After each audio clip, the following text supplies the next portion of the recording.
tonight is that San Francisco Congresswoman Nancy Pelosi will not seek re-election. The decision ends a nearly 40-year run representing the city, and it caps a historic career as the first woman to serve as Speaker of the House. It shouldn't be a total shock. Nancy Pelosi ended up serving the people. Her father and brother were mayors of Baltimore, and her dad represented that city in Washington. Seen with a bat here, he was a member of the congressional baseball team.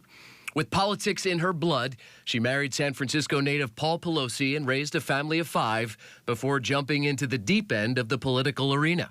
She served in California state politics, then was elected to the House of Representatives in 1987, and eventually became the first female Speaker of the House in 2007. It's an historic moment for the Congress.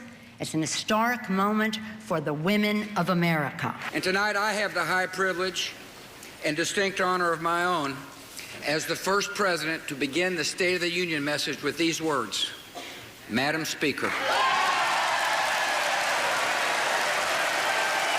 During her first tenure as Speaker that lasted until 2011, she was a driving force behind new laws: the Affordable Care Act, the Dodd-Frank financial reforms after the Great Recession, and the repeal of the military's Don't Ask, Don't Tell policy targeting LGBTQ troops. Pelosi returned to the Speaker's office from 2019 to 2023, and that term was defined as being a check on President Trump.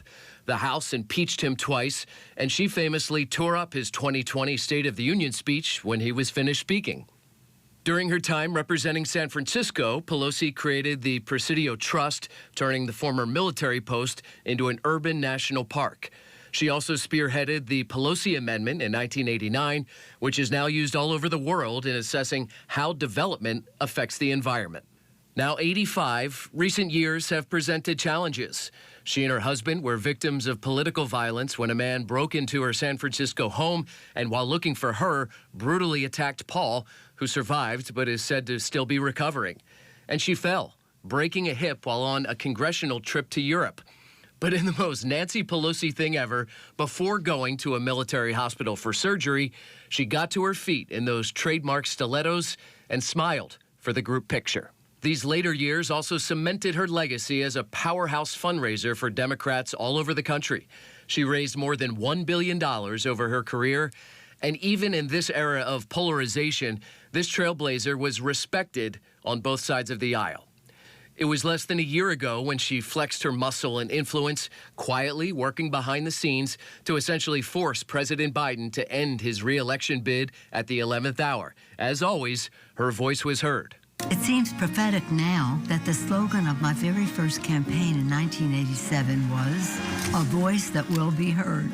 And it was you who made those words come true. There has been no greater honor for me than to stand on the House floor and say, I speak for the people of San Francisco. That is why I want you, my fellow San Franciscans, to be the first to know. I will not be seeking re-election to Congress.